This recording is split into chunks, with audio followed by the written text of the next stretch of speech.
السلام علیکم ورحمۃ اللہ وبرکاتہ۔ بسم اللہ الرحمن الرحیم۔ الحمد للہ وکفی وسلام علی عبادہ الذین اصطفی، اما بعد۔ اعوذ باللہ من الشیطان الرجیم، بسم اللہ الرحمن الرحیم۔ قد افلح المؤمنون، وقال سبحانه وتعالى والذين هم للزكاة فاعلون، صدق الله العظيم۔ وقد قال النبي صلى الله عليه وآله وسلم ما نقص صدقة من مال أو كما قال عليه الصلاة والسلام۔ بہت ہی عزت و احترام کے مستحق میرے بزرگوں، قابل قدر دینی اور ایمانی بھائیوں، یہ رمضان المبارک کا بابرکت مہینہ ہے۔ اس مہینے میں ہم اور آپ اپنے مال کی زکوٰۃ نکالتے ہیں، اس لیے مناسب معلوم ہوا کہ رمضان المبارک کے کسی ایک جمعے میں زکوٰۃ کے تعلق سے قرآن مجید اور احادیث کے اندر جو خوشخبریاں آئی ہیں اور جو سزائیں، جو عقابیں بیان کی گئی ہیں ان کو عرض کر دیا جائے۔ اللہ تبارک و تعالی کہنے سننے سے زیادہ عمل کرنے کی توفیق نصیب فرمائے۔ میرے بھائیوں، پہلی بات تو یہ کہ زکوٰۃ کہتے کس کو ہیں؟ عربی زبان میں زکوٰۃ کے معنی آتے ہیں کسی چیز کو گندگیوں سے، نجاستوں سے، علائشوں سے پاک کرنا۔ جس مال سے زکوٰۃ نکال دی جاتی ہے، چاہے سونا ہو، چاہے چاندی ہو، چاہے سامان تجارت ہو، وہ مال پاک ہو جاتا ہے، وہ مال صاف ہو جاتا ہے۔ اور جس مال کی زکوٰۃ نہیں نکالی جاتی، چاہے سونا ہو، چاندی ہو یا سامان تجارت ہو، بظاہر ہمیں دیکھنے میں وہ سامان پاک اور صاف ستھرا نظر آئے، وہ صاف ستھرا نہیں ہوتا، وہ شریعت کی نگاہ میں ناپاک ہے۔ ایک بات تو یہ کہ زکوٰۃ صرف اس امت پر فرض نہیں کی گئی، بلکہ اس سے پہلے جو امتیں تھیں ان کے اوپر بھی زکوٰۃ تھی۔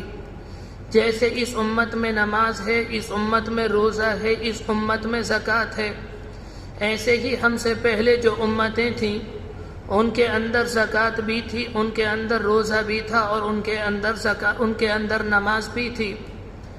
ملت ابراہیم کے اندر بھی زکوٰۃ تھی، بنی اسرائیل کے اوپر بھی زکوٰۃ فرض تھی، اور عیسیٰ علیہ السلام کے مذہب میں زکوٰۃ تھی۔ قرآن مجید کا بیان ہے وَاذْكُرْ فِي الْكِتَابِ إِسْمَاعِيلَ إِنَّهُ كَانَ صَادِقَ الْوَعْدِ وَكَانَ رَسُولًا نَبِيًّا۔ اسماعیل اللہ کے نبی اور سچے رسول تھے، سچا وعدہ کرنے والے تھے۔ اس کے بعد فرمایا وَكَانَ يَأْمُرُ أَهْلَهُ بِالصَّلَاةِ وَالزَّكَاةِ، وہ اپنے گھر والوں کو نماز کا حکم دیتے، وہ اپنے گھر والوں کو زکوٰۃ کا حکم دیتے۔ معلوم ہوا کہ ملت ابراہیم کے اندر بھی زکوٰۃ تھی۔ قرآن مجید کے اندر ایک موقع پر اللہ نے بنی اسرائیل سے کہا انی معکم لئن اقمتم الصلاۃ وآتیتم الزکاۃ، اے بنی اسرائیل ہم تمہارے ساتھ ہیں، لیکن ہماری شرط یہ ہے کہ اگر تم زکوٰۃ دو اور تم نماز قائم کرو تب تو ہم تمہارا ساتھ دیں گے۔ اسی طرح سے عیسیٰ علیہ السلام کو اللہ تبارک و تعالی نے بغیر باپ کے پیدا کیا۔ جب ان کی پیدائش ہوئی تو ان کے زمانے میں جو لوگ تھے انہوں نے ان کی ماں یعنی حضرت مریم علیہ السلام پر تہمت لگائی کہ تم نے غلط کام کیا۔ تو مریم علیہ السلام نے اللہ سے دعا کی، اللہ نے کہا مریم انہیں جواب مت دینا بلکہ بچے کی طرف اشارہ کر دینا۔ قرآن کہتا کہ لوگ ان کے پاس آئے، ان کے اوپر تہمت لگائی، فاشارت الیہ، ان کا جو معصوم بچہ تھا انہوں نے بچے کی طرف اشارہ کر دیا۔ وہ کہتے ہیں کیف نکلم من کان فی المہد صبیا، ہم بچے سے اس کے بچپنے میں ابھی یہ بچہ پیدا ہوا کیسے بات کریں گے؟ وہ بچے کے پاس آئے، بچے نے کہا انی عبد اللہ آتانی الکتاب وجعلنی نبیا وجعلنی مبارکا اینما کنت، میں عبداللہ، میں اللہ کا بندہ ہوں، اللہ نے مجھے بابرکت بنایا اور اللہ مجھے کتاب دے گا۔ فرمایا اینما کنت اوصانی بالصلاة والزکاة ما دمت حیا، میں جہاں بھی ہوں اللہ نے مجھے اس بات کی وصیت کی کہ میں نماز کو قائم کروں اور میں زکوٰۃ کو ادا کروں۔ تو پتہ چلا عیسائی مذہب کے اندر بھی زکوٰۃ ہے۔ قرآن مجید کے اندر اللہ تبارک و تعالی نے 3 باتوں کو ایک ساتھ بیان کیا۔ اگر اللہ نے قرآن کے اکثر حصے کی بات کر رہا ہوں کہ قرآن مجید میں اگر اللہ نے توحید کو بیان کیا تو توحید کے ساتھ ساتھ والدین کے ساتھ حسن سلوک کرنا ہے، اس کو بیان کیا۔ قرآن کہتا کہ وَإِذَا أَخَذْنَا مِيثَاقَ بَنِي إِسْرَائِيلَ لَا تَعْبُدُوا إِلَّا إِيَّاهُ، ہم نے بنی اسرائیل سے عہد لیا کہ وہ ہمارے علاوہ کسی اور کی عبادت نہ کریں۔ اس کے بعد فرمایا وَبِالْوَالِدَيْنِ إِحْسَانًا، والدین کے ساتھ حسن سلوک کریں۔ کہیں فرمایا وَقَضَىٰ رَبُّكَ أَلَّا تَعْبُدُوا إِلَّا إِيَّاهُ وَبِالْوَالِدَيْنِ إِحْسَانًا، کہ تمہارے رب کا حتمی فیصلہ یہ ہے کہ دنیا میں صرف اس کی عبادت کی جائے، اس کے علاوہ کسی اور کی عبادت نہ کی جائے۔ اس کے بعد فرمایا والدین کے ساتھ حسن سلوک کرنا۔ مفسرین اکرام لکھتے ہیں توحید کے بعد انسان کا سب سے بڑا فریضہ یہ ہے کہ وہ والدین کی خدمت کرے۔ اسی طرح سے قرآن مجید کے اندر جہاں پر اللہ نے ایمان کو بیان کیا تو اس کے ساتھ اعمال صالحہ کو بیان کیا۔ کہیں فرمایا ان الذین آمنوا وعملوا الصالحات، ایمان کو بیان کیا اور ساتھ میں اعمال صالحہ۔ ایمان ہوگا اور ساتھ میں اعمال صالحہ ہوں گے تو انسان باعزت اکرام کے ساتھ، عزت کے ساتھ جنت میں چلا جائے گا، انسان کو پریشانی نہیں ہوگی۔ لیکن اگر ایمان ہوگا اور ساتھ میں اعمال صالحہ نہیں ہوں گے، نماز نہیں ہوگی، روزہ نہیں ہوگا، زکوٰۃ نہیں ہوگی، صرف انسان مانتا ہوگا کہ اللہ برحق ہے، نبی برحق ہے، قرآن مجید برحق کتاب ہے، تو اللہ کا اختیار ہے، چاہے اللہ بندے کو معاف کر کے جنت میں بھیجے یا سزا کے بعد جنت میں بھیجے۔ اگر بندے کے پاس ایمان ہے تو یہ جنت میں جائے گا، لیکن اگر صرف اعمال ہیں، اچھے کام ہیں اور ایمان نہیں ہیں، دنیا میں بھلائی کے کام کرتا ہے، خیر کے کام کرتا ہے، لیکن اس کے پاس ایمان نہیں، یہ انسان جنت میں نہیں جائے گا۔ قرآن کہتا ہے ان اللہ لا یغفر ان یشرک ویغفر ما دون ذلک لمن یشاء، دنیا کے اندر اگر کسی نے کسی کو اللہ کے ساتھ شریک کیا اللہ اسے معاف نہیں کرے گا، اس کے علاوہ کتنے گناہ کر لیے جائیں اللہ سب کو معاف کر دے گا۔ یہ 2 باتیں ایک ساتھ۔ اسی طرح سے قرآن مجید نے جہاں نماز کو بیان کیا تو میرے بھائیوں نماز کے ساتھ قرآن نے زکوٰۃ کو بیان کیا۔ کہیں فرمایا اقیموا الصلاۃ وآتوا الزکاۃ، کہ نماز قائم کرو اور زکوٰۃ ادا کرو۔ زکوٰۃ کو قرآن نے اس لیے بیان کیا، مفسرین اکرام کہتے ہیں کہ عوام یہ سمجھ لے، لوگ یہ سمجھ لیں جس طرح سے نماز کا پڑھنا انسان کے اوپر فرض ہے، جس طرح سے روزوں کا رکھنا انسان کے اوپر فرض ہے، اس طرح سے زکوٰۃ کا دینا انسان کے اوپر فرض ہے۔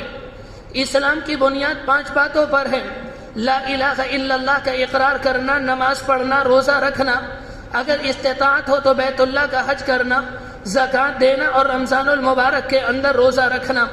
یہ اسلام کی 5 بنیادیں، 5 پلر، 5 ستون کہلاتی ہیں۔ ان 5 پر ایمان لانا ضروری ہے۔ اگر کسی نے ان میں سے کسی ایک بات کا اقرار کیا، کسی ایک بات کا انکار کیا اور 4 کا اقرار کیا، وہ اللہ کا بندہ کافر ہے، دائرے اسلام سے خارج ہے۔ اسی طرح اگر کسی انسان نے کہہ دیا کہ نماز کوئی چیز نہیں، دین کا حصہ نہیں، نعوذ باللہ، تو وہ ایمان سے خارج ہے۔ اسی طرح سے کسی انسان نے کہہ دیا کہ زکوٰۃ یہ اسلام کا حصہ نہیں، تو وہ انسان بھی اسلام سے خارج ہے۔ اگر کوئی انسان نماز پڑھتا ہے، کوئی انسان نماز کو مانتا ہے کہ نماز اسلام کا ستون ہے، لیکن نماز نہیں پڑھتا، تو یہ انسان اسلام سے خارج نہیں ہوگا، البتہ گناہگار ہوگا۔ یہی زکوٰۃ کا معاملہ ہے۔ کوئی انسان زکوٰۃ تو مانتا ہے کہ زکوٰۃ اسلام کا ستون ہے، اسلام کی بنیاد ہے، لیکن وہ انسان صاحب نصاب ہے، اس کے باوجود وہ زکوٰۃ نہیں دیتا، یہ اللہ کا بندہ گناہگار ہوگا۔ پہلی بات تو یہ کہ زکوٰۃ فرض کس پر ہوتی ہے، زکوٰۃ کہتے کس کو ہیں؟ شریعت نے ایک نصاب متعین کیا۔ شریعت یہ کہتی ہے اگر کسی انسان کے پاس 7.5 تولے سونا، یا کسی انسان کے پاس 52.5 تولے چاندی ہے، یا کسی کے پاس سونا نہیں چاندہ نہیں، اس کے پاس اتنے پیسے، اتنا سامان تجارت ہے کہ ان کے ذریعے آسانی سے وہ 7.5 تولے سونا لے سکتا ہے یا 52.5 تولے چاندی لے سکتا ہے، تو شریعت کہتی ہے یہ انسان صاحب نصاب ہے اور اس کے اوپر زکوٰۃ۔ لیکن جو چیزیں ضرورت کی ہوتی ہیں ان کے اوپر زکوٰۃ نہیں، جو چیزیں ضرورت سے زیادہ ہیں ان کے اوپر زکوٰۃ ہے۔ جس طرح سے گھر ضرورت کی چیز ہے، اس پر زکوٰۃ نہیں۔ گھر کے اندر کھانے پینے کی اشیاء یا کھانے پینے کے برتن، انسان کے کپڑے، انسان کا بستر، اسی طرح سے کپڑے دھونے کی مشین یا فریج اور پنکھے کولر وغیرہ، یہ ساری کی ساری ضرورت کی چیزیں، ان کے اوپر زکوٰۃ نہیں۔ اس سے زیادہ جو چیز ہے اس کے اوپر زکوٰۃ ہے۔ یہاں پہ آ کر لوگوں کو ایک غلط فہمی ہو جاتی ہے۔ لوگ یہ دیکھتے ہیں اگر گھر کے اندر شادی آنے والی ہوتی ہے تو لوگ کچھ پیسوں کو الگ رکھ دیتے ہیں۔ اسی طرح سے کسی کو مکان بنانا ہوتا، کسی کو گاڑی لینی ہوتی ہے تو وہ پیسوں کو نکال کر الگ رکھ دیتا، تو لوگ یہ کہتے ہیں یہ شادی ضرورت کی چیزیں ہیں لہذا اس پیسے پر زکوٰۃ نہیں۔ میرے بھائیو، شادی ضرورت کی چیز نہیں، کھانے پینے کا تعلق روزمرہ کی زندگی میں انسان کا جس چیز سے سامنا ہوتا ہے صرف وہ ضرورت کی چیزیں ہیں، اور اس کے علاوہ جو ساری کی ساری چیزیں ہیں وہ ضرورت سے زائد ہیں، ان کے اوپر زکوٰۃ ہے۔ اگر کسی انسان نے شادی کے پیسے یہ سمجھ کر الگ کر دیے کہ شادی ضرورت ہے، یا مکان کے پیسے اس لیے الگ کر دیے مجھے مکان بنانا ہے، مکان ضرورت ہے، یہ اس کی غلط فہمی ہے، اسے ان پیسوں پر زکوٰۃ دینی پڑے گی۔ اور اگر کوئی انسان یہ کہتا ہے اگر ہم ان پیسوں میں زکوٰۃ دیں گے ہم مکان کیسے بنائیں گے، اگر ہم ان پیسوں میں زکوٰۃ دیں گے ہم گاڑی کیسے لے کر آئیں گے، اگر ہم ان پیسوں میں زکوٰۃ دیں گے تو ہم اپنے بچوں کی شادی کیسے کریں گے، میرے بھائیو قرآن کہتا ہے کہ تو تمہیں شیطان ڈراتا ہے، الشیطان یعدکم الفقر ویأمرکم بالفحشاء۔ جب انسان زکوٰۃ دینے کا ارادہ کرتا ہے تو شیطان ان کے پاس آتا ہے اور آ کر کہتا ہے کہ سونے کی زکوٰۃ کب دو گے، تم نے پہلے دی، اس سال دی اور آئندہ دیتے رہو گے، ایک وقت آئے گا تمہارا سونا ختم ہو جائے گا، تم فقیر ہو جاؤ گے، تم محتاج ہو جاؤ گے، تمہارے ہاتھ میں کٹورا آ جائے گا۔ اللہ کہتا کہ یہ شیطان برغلالہ ہے، واللہ یعدکم مغفرۃ وفضلا، اگر تم زکوٰۃ دو گے اللہ تمہیں معاف کر دے گا اور تمہیں فضل دے گا جس سے تمہاری دنیا بھی بنے گی اور آخرت بھی بنے گی۔ اتنی بات تو دنیا جانتی ہے، ہم اور آپ بھی جانتے ہیں، جو اللہ کا بندہ زکوٰۃ دیتا ہے وہ مفلس نہیں ہوتا، وہ محتاج نہیں ہوتا، وہ غریب نہیں ہوتا، اس لیے کہ اللہ کے رسول نے فرمایا تھا ما نقصت صدقۃ من مال، جو اللہ کا بندہ اپنے مال میں سے زکوٰۃ نکالتا ہے اس کے مال میں کمی نہیں آتی۔ قرآن مجید کے اندر ایک موقع پر یہ بات بیان کی گئی، کچھ لوگ دنیا کے اندر وہ ہوتے ہیں جو سود دیتے ہیں، اور کچھ اللہ کے بندے وہ ہوتے ہیں جو زکوٰۃ دیتے ہیں۔ وما آتیتم من ربا لیربو فی اموال الناس فلا یربو عند اللہ، جو لوگ سود دیتے ہیں وہ یہ بات کہتے ہیں کہ ہم تمہیں پیسے دے رہے ہیں، اگر 1000 روپیے دیے 1 مہینے کے بعد دو گے تو 1100 لیں گے، 2 مہینے کے بعد دو گے تو 1200 لیں گے، سال کے بعد دو گے تو 2000 لوگ دیں گے۔ انسان کو بظاہر یہ نظر آتا ہے کہ مجھے 1000 روپیے کا فائدہ مل رہا ہے، قرآن کہتا ہے کہ فلا یربو عند اللہ، تمہاری آنکھ تو کہہ رہی ہے کہ تمہارے مال میں اضافہ ہوا، مگر اللہ کے نزدیک تمہارے مال میں اضافہ نہیں ہوا۔ اور اسی طرح سے جب انسان زکوٰۃ دیتا ہے تو انسان کے پاس سے رقم جاتی ہے، انسان کو ایسا لگتا ہے کہ میرے پیسوں میں کمی آ گئی، تو اللہ کہتا ہے اولئک هم المضعفون وما آتیتم من زکاۃ تریدون وجہ اللہ، جو اللہ کے بندے اللہ کو راضی کرنے کے لیے، اللہ کی خوشنودی کے لیے زکوٰۃ دیتے ہیں، اولئک هم المضعفون، اللہ ان کے لیے برکتوں کے دروازے کھول دیتا ہے۔ ان کے مال میں برکت ہوتی ہے، ان کے کاروبار میں برکت ہوتی ہے، ان کی تجارت میں، ان کی کھیتیوں میں، ان کی زراعت میں، ان کی کاشتکاری میں۔ جو اللہ کا بندہ زکوٰۃ دیتا ہے اور جو کام کرتا ہے اللہ اس کے اس کام میں برکت دے دیتا ہے۔ میرے بھائیو، یہ قرآن مجید کی ایک موقع پر آیت آئی۔ بہت سے لوگ وہ ہوتے ہیں جو زکوٰۃ جمع کرتے ہیں، جو پیسوں کو جمع کرتے ہیں۔ والذین یکنزون الذھب والفضة ولا ينفقون فی سبیل اللہ فبشرهم بعذاب علیم۔ ایک موقع پر قرآن مجید کی یہ آیت آئی اور آیت کے اندر یہ بات کہی گئی، جو سونے کو اکٹھا کرتے ہیں، جو چاندی کو اکٹھا کرتے ہیں، جو سامان تجارت کو اکٹھا کرتے ہیں، اللہ کے لیے خرچ نہیں کرتے، یعنی وہ زکوٰۃ نہیں دیتے، وہ صدقۃ الفطر نہیں نکالتے، وہ قربانی کے زمانے میں قربانی نہیں کرتے، وہ غریبوں کی اور بیواؤں کی اور مسکینوں کی امداد نہیں کرتے، تو اللہ کے رسول سے فرمایا گیا فبشرہم بعذاب علیم، اے پیغمبر انہیں دردناک عذاب کی خوشخبری دے دیجیے۔ اس کے بعد یہ کہا، قرآن مجید کے اندر عذاب کی تفصیل بیان کی گئی۔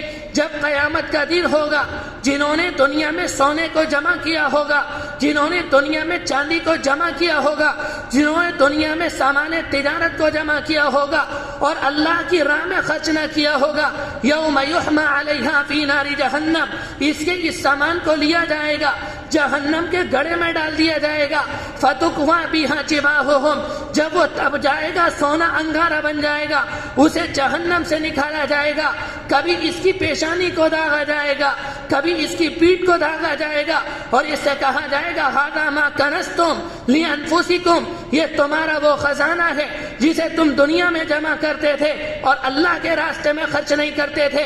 تمہیں اپنے سامان سے محبت تھی، تمہیں دنیا میں اپنے سونے سے محبت تھی، تمہیں دنیا میں اپنی تجارت سے محبت تھی، تم نے اللہ کی راہ میں خرچ نہیں کیا، لو ابھی ہمارا مزہ یہ چکھو۔ اسے اس طرح سے عذاب دیا جائے گا۔ میرے بھائیو، دنیا کے اندر اللہ نے انسان کو اپنا نائب بنایا اور دنیا کے اندر سب سے زیادہ سخی، یعنی اس امت میں سب سے زیادہ سخی اللہ کے رسول علیہ السلام، اور امت کے اندر سب سے زیادہ سخی صدیق اکبر رضی اللہ عنہ ہیں۔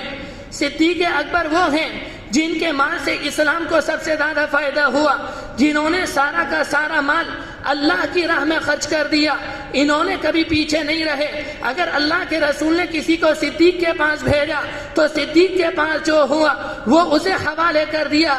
ایک وقت وہ آیا کہ غزوہ تبوک کا موقع آیا، وہ گرمی کے زمانے میں غزوہ ہوا، بہت لمبا سفر تھا، تقریباً 40,000 صحابہ اکرام اللہ کے رسول کے پاس تھے، سامان کی قلت تھی۔ آپ نے صحابہ اکرام سے کہا جس کی جو استطاعت ہو وہ بڑھ چڑھ کر دے۔ صدیق اکبر اپنے گھر گئے، گھر سے تھوڑا سا سامان لے کر آئے اور اللہ کے رسول کی خدمت میں پیش کیا۔ اللہ کے رسول نے معلوم کیا، صدیق سے یہ نہیں معلوم کیا لے کر کیا آئے ہو، بلکہ سوال الٹا کیا، صدیق یہ بتاؤ کہ گھر والوں کے لیے چھوڑ کر کیا آئے ہو؟ صدیق اکبر نے کہا میں اپنے بیوی بچوں کے لیے صرف اللہ اور اس کے رسول کا نام چھوڑ کر آیا ہوں، اس کے علاوہ کچھ چھوڑ کر نہیں آیا۔ جب صدیق نے یہ بات کہی، جبرائیل امین کو اللہ نے بھیجا، جبرائیل اللہ کے رسول کے پاس آئے اور آ کر کہا اللہ صدیق اکبر کو سلام کہتا ہے، اور آپ ذرا صدیق اکبر سے یہ معلوم کریں کہ صدیق اس حال میں اپنے مالک سے خوش ہے یا خوش نہیں۔ یہ صدیق اکبر کا مقام ہے۔ قرآن مجید کی آیت آئی ان اللہ اشترى من المؤمنین انفسهم باموالهم ان لهم الجنہ، اللہ نے جنت کے بدلے میں مؤمنین کی جانوں کو خرید لیا، مؤمنین کے مال کو خرید لیا۔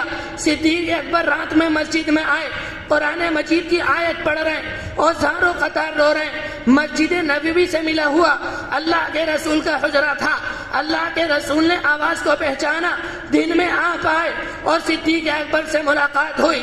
صدیق اکبر سے یہ بات معلوم کی، صدیق ساتھ میں رو کیوں رہے تھے؟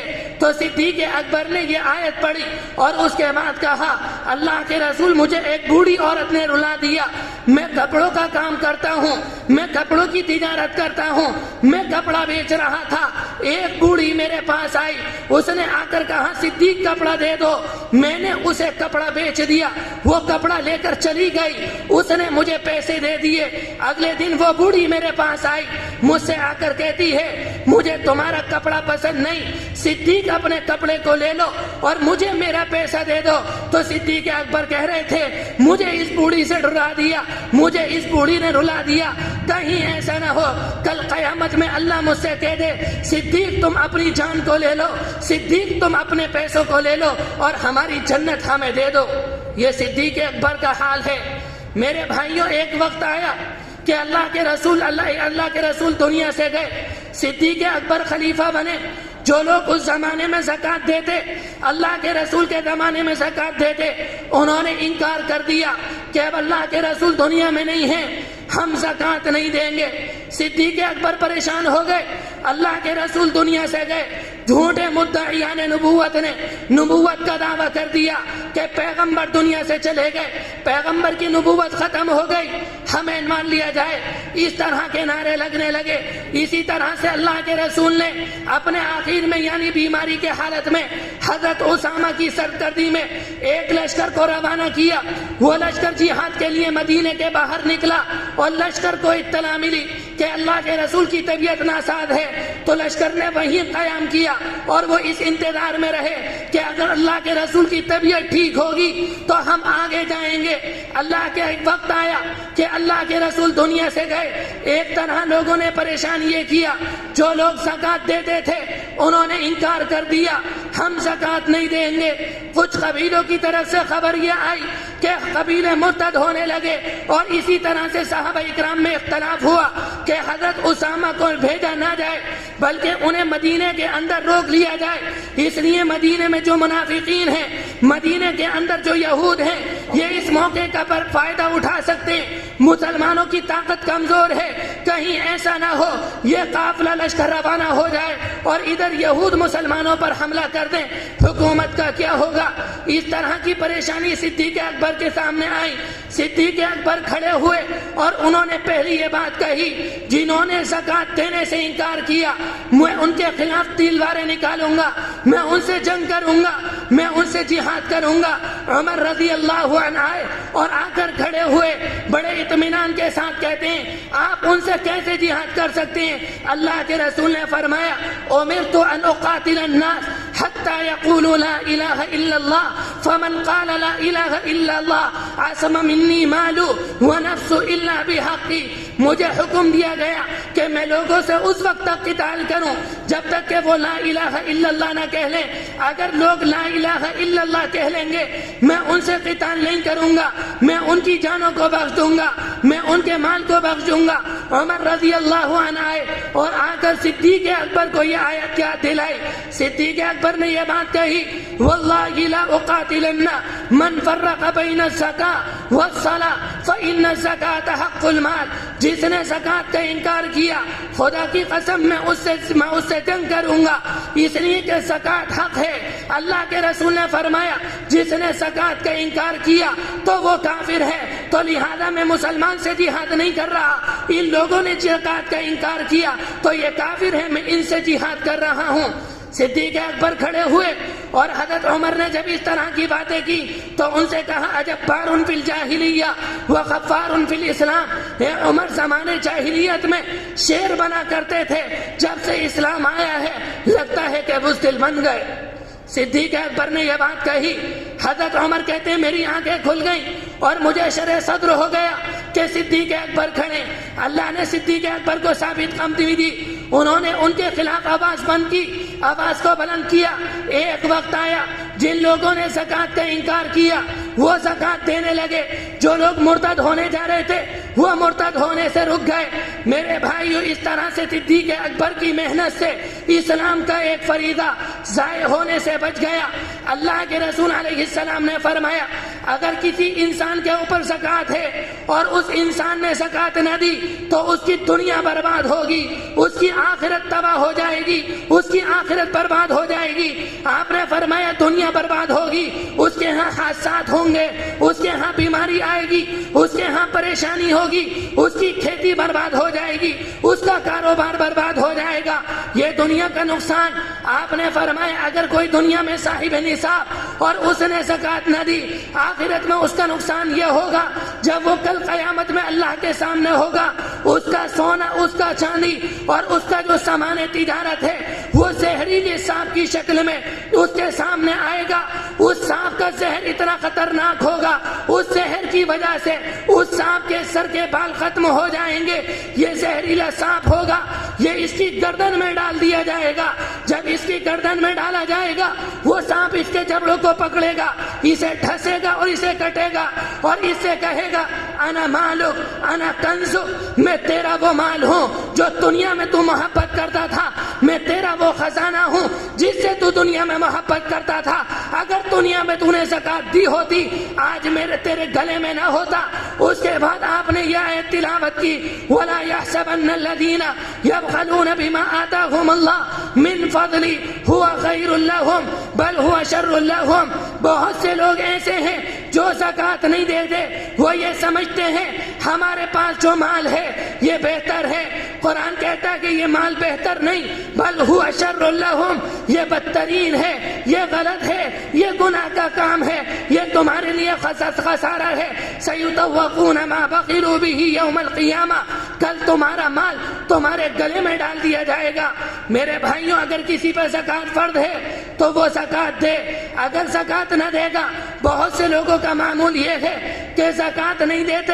بہت سے لوگ وہ ہوتے ہیں جو حساب کے ساتھ زکات نہیں دیتے بلکہ اندازے سے زکات دے دیتے ہیں۔ بہت سے لوگ وہ ہوتے ہیں جو حساب کے ساتھ زکات دیتے ہیں، جو انداز سے زکات دیتے ہیں۔ حدیث شریف کے اندر آتا ہے اللہ کے رسول علیہ السلام نے فرمایا اگر کسی انسان نے کچھ زکات دی اور کچھ زکات باقی رہ گئی تو یہ جو زکات باقی رہی یہ انسان کو تباہ کر دے گی، یہ انسان کو برباد کر دے گی، یہ زکات انسان کو جہنم میں لے جانے کے لیے کافی ہے۔ میرے بھائیوں، اگر دنیا کی خوشحالی چاہتے ہیں اور آخرت میں عذاب سے بچنا چاہتے ہیں، جن کے اوپر زکات فرض ہے وہ زکات ادا کریں۔ حدیث شریف کے اندر آتا ہے، آخر میں ایک واقعہ سنا دوں اس کے بعد بات ختم کروں گا۔ اللہ کے رسول گھر میں آئے، حضرت عائشہ موجود تھی۔ آپ نے حضرت عائشہ کو دیکھا کہ حضرت عائشہ کی ہاتھ کی انگلیوں میں سونے کی انگوٹھیاں تھیں یا چاندیوں کی انگوٹھیاں تھیں۔ آپ نے معلوم کیا عائشہ یہ بتاؤ یہ انگوٹھیاں کہاں سے آئیں؟